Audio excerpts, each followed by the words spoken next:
Howdy folks, this is Corey with Stafford's EDC. I'm switching up the intro on you a little bit, and today I'm going to be giving you my full review of, failed to flip there, the EMP EDC Nymble-W. The Nymble-W, of course, standing for Wharncliffe. This here is not the newest blade shape. The Tanto or Tonto blade shape is the newest one that came out of the Nymble series, as well as the Nymble X's, the larger size Nymbles. But you can see here, this is the Wharncliffe one, so that is what we're going to be talking about today. This has the same standard opening mechanisms that all of the Nymbles do. The original blade shape, that spear point kind of shape. You have the hole for either thumb or middle finger flicking, the front flipper and the back flipper, top flipper, whatever you want to call it. You see I failed it twice already. We'll get into that. Just a little bit about the knife first. It's a pretty good size. I wear a large size glove. I can get a good 4-finger grip on this when choked up. I can also get like a 3.5 when I'm choked back like this, and it's pretty good in hand to cut with either way. I didn't really have any issues with it ergonomically in either grip. The clip is really low profile, all things considered. It is a milled titanium clip that carries somewhat deep. You can see it's got kind of a angled slot in there because the clip comes up on an angle here. So it carries about that much sticking out of the pocket, which isn't too bad. The lanyard hole sticking out. If you carry a lanyard, that's great for you. If not, then you just deal with it like the rest of us do. Now, overall, this knife is really good. I'm someone who is not a big fan of the Nymble. I handled one or two of them about a year ago now when we had our first meetup with all the local guys. I handled Lefty EDC. He had, I believe, 2 of them there. If he didn't have 2 of them, then I handled his and someone else who had one, and I was just not a fan. It just didn't do anything for me as a design, and in hand, it kind of felt lost. Like I wanted to grab this area right here, and then choking up felt a little long, but since then, I've kind of gotten into somewhat larger knives, so this has kind of gotten, a little bit better for me. But it certainly wasn't interesting to me the first time that I got to check it out. Now, the reason I did decide to get in on this pass around. There we go. Finally get it out cleanly. Sorry if you hear dogs barking in the neighborhood here. I wanted to try one out because I never got to carry one and test one for EDC and, really give it some time and some effort. All I did was handle it and flick it a couple times and go, this isn't for me, and I kind of moved on with my life. But getting the chance to check one out, I have certainly formed some more opinions about it. I'm still not a giant fan of this knife, and this has some slight issues. But overall, it's really nice. It's well done. And the issues it has could be unique to just this one. I don't expect that to be something that you're going to run into across the entire batch. These are OEM'd by QSP. And let me just get them out of the way right now. The issues that I have with this, light detent, really, really light detent. It's not going to fall out super easy. Like if I flip it upside down, I can flick it out, no problem. But like this, you can get it if you do kind of that like down and up motion. But just like light shaking, it's not going to come out. It's light. A buddy of mine who's not really a knife guy, he was able to middle finger flick it, but it took him some time. It took him like 5 minutes of messing around with it to get a flick out. Now, us being more familiar with knives, you'll know that using the top of the hole deploys really nicely, regardless of the light detent. So that's kind of an advantage to once you've handled enough knives like this, kind of learn those tips and tricks. But it's just really light detent, and that's something that I don't, no one likes. No one wants a light detent, and it's a shame to see that on this guy. With a stiffer detent, I'd be really, really happy with that.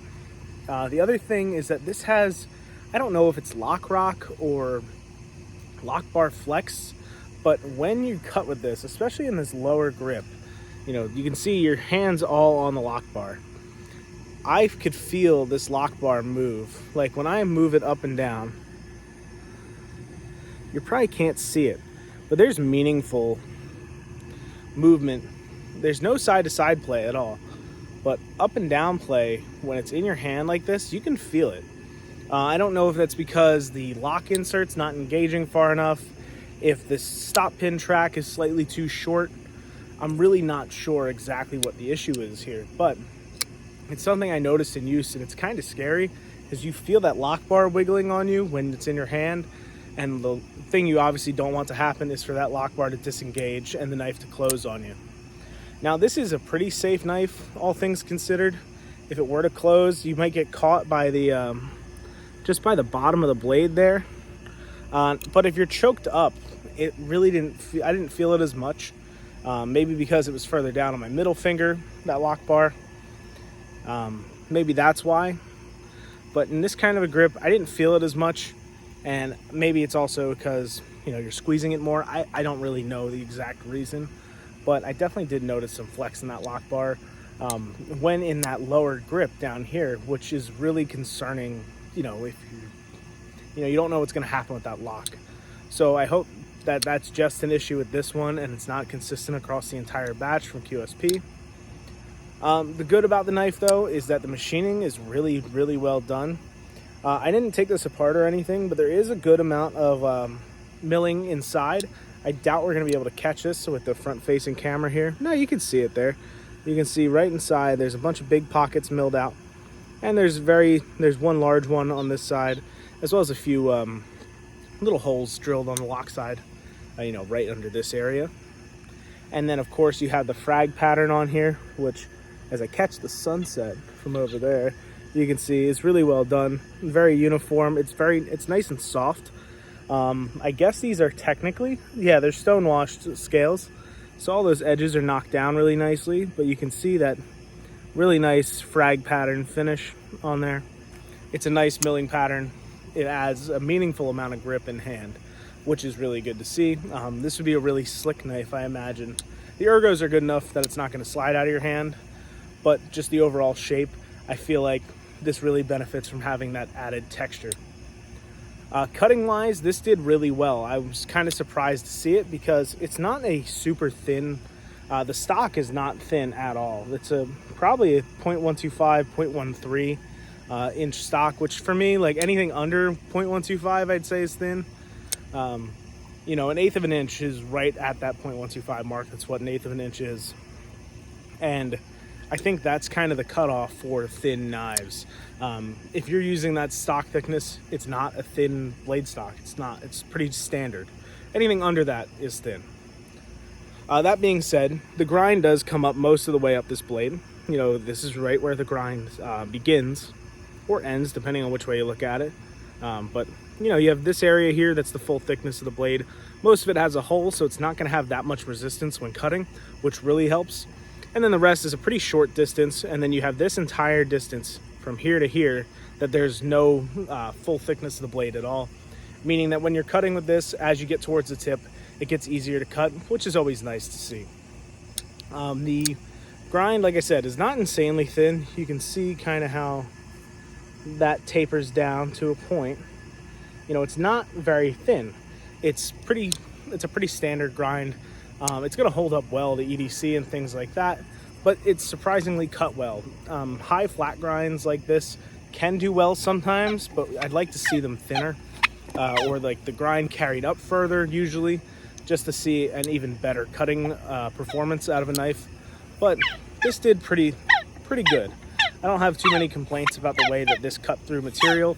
You could feel drag if you were trying to do push cuts because of the thickness of the material and the lack of aggressiveness in the grind. But overall, I'm sorry about the dog squeezing the ball here. I'm just gonna have to deal with it for the last minute or so here. But overall, it did cut really well, and like I said, it's really ergonomic. So it was actually a pleasure to use this and cut with it. It hasn't convinced me to buy a Nymble or anything. I'm not into the whole million ways to open it thing. I like either stick with one or two, in my opinion. Something you can tune the detent properly for both. I think that's the big problem, is that QSP's trying to have to manage a good detent for both middle finger flicking, thumb flicking, and then front flipping and back flipping. So, whatever terminology you want to use for the types of opening that this has, there's like 4 or 5 opening methods. And then if you're going to include the weak detent, flick it open, then there's another one. But you know, that's something that you have to kind of consider, that they were trying to balance, and it's not going to be easy because you don't want a super stiff detent on a front flipper. I've experienced really stiff detents on a front flipper. My Trevor Berger Urban was super stiff, and I really liked that.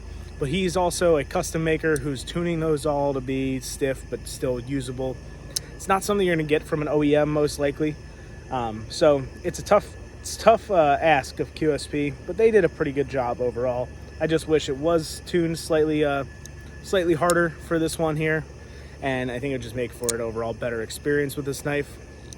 That's about all I have to say about this. I mean, if you like the nimble design and the opening methods, pick whatever blade shape you like the best. These are always popping up on the secondary market, usually for reasonable prices. I believe as I'm filming this, the Nymble X drops soon, or the Tanto version or something like that is dropping very shortly. No, it's Thick Boys. Thick Boys V2s are dropping tomorrow as I'm filming this. I'm filming this on Thursday the 18th. I think they dropped the 19th or the 20th. You guys aren't going to see this then. It's already going to be past. I have a backlog of videos I need to get uploaded. But I'm sure there will be more Nymbles and more variations in blade shape in the future. So if you like this design, keep a look on EMP EDC's Instagram for updates and any future upcoming models. And that's going to be it for me today. So thank you guys so much for watching. I hope you enjoyed this video. I hope you, share your opinions down in the comments about the Nymble and what your experience is or what you think about the design overall. That's going to be it. So thank you guys so much for watching, and have a great rest of your day. Take care.